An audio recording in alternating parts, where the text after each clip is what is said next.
My name is Milton, and this story is mine. For a long time, I believed that nothing could break the bond between my brother James and me. We grew up together in a luxurious house in London, nurtured by the unconditional love of our parents. We were inseparable, accomplices in everything, yet a tacit rivalry constantly pushed us to surpass each other. From the very first glance, it was clear that James and I were two brothers bound by an unbreakable complicity. Born a few years apart, we had grown up in a privileged London home, sheltered by the unwavering love of our parents. However, beneath this seemingly perfect brotherhood lurked an unspoken rivalry, fueled by a series of competitions and consuming ambitions. Everything changed the day Eleanor entered our lives. She was the perfect fiancée, at least in appearance, beautiful, cultured, endowed with a natural charisma that drew attention and admiration. James, the eldest, instantly fell under her spell and soon made her the woman of his life. The wedding was magnificent, an event celebrated with grandeur by London's high society. But I withdrew into a strange silence. My smiles became rare, my visits to my brother increasingly infrequent. There was something elusive in my gaze, a shadow betraying deep pain. For only I knew the truth. Long before James met Eleanor, she and I had already shared moments of forbidden passion. I had buried that love deep within myself, convinced it was a thing of the past, yet every exchanged glance with Eleanor revived that painful history. Worse still, I could see the same turmoil, the same hesitation, in her eyes. The tension became unbearable when James, seeking brotherly companionship, invited me to spend a few days at their family home. It was during this stay that the truth came to light. One evening, while James had stepped out for a business meeting, Eleanor and I found ourselves alone in the living room, a glass of wine in hand, warmed by the crackling fireplace. The silence between us was heavy, charged with repressed emotions. Finally, Eleanor murmured in a trembling voice, "You never stopped thinking about it, did you?" I lowered my eyes, unable to lie. How could I? The next moment, the boundary between past and present vanished. Her breath mingled with mine, and a familiar warmth filled the space between us. My trembling fingers brushed her face, and she closed her eyes, as if to savor this forbidden moment.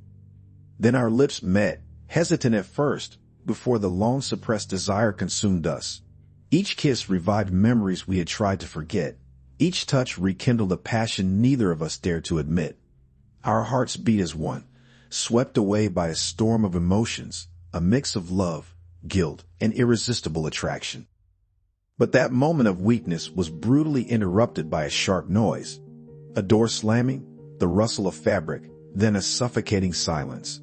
My stomach tightened as I turned slowly.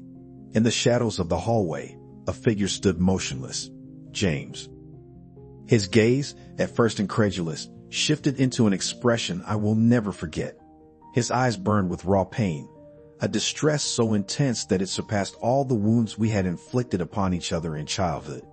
His fists clenched, his breath turned erratic, and for a brief second, I thought he would say something, maybe shout, but nothing came.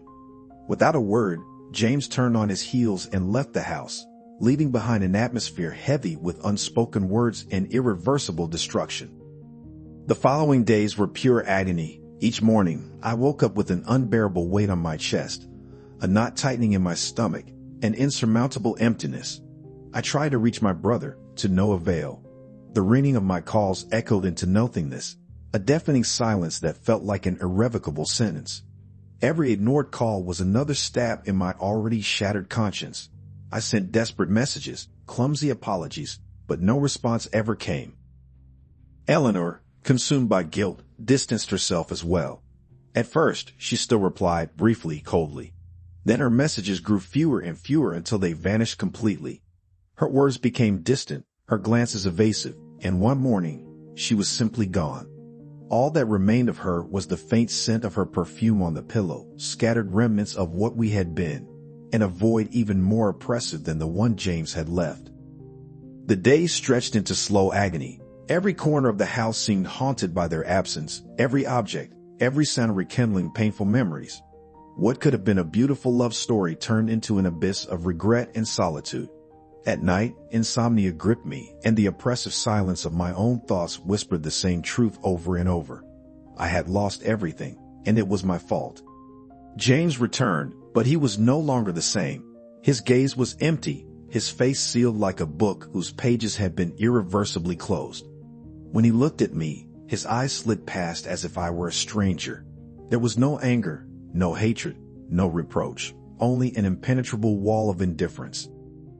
He simply sold the family home, that sanctuary filled with childhood memories, as if he were methodically erasing our shared past. Then he disappeared without leaving an address, taking with him the last thread that bound us.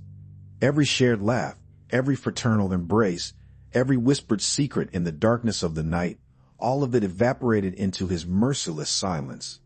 Our fraternal bond, once unbreakable, had shattered irreparably, leaving behind a void that nothing could ever fill. This story has taught me one essential thing: some mistakes cannot be undone. Betrayal, even when driven by love, can destroy what once seemed eternal. We are not always in control of our emotions, but we are responsible for our choices. Sometimes, in seeking to follow our hearts, we shatter others, and our own in the process.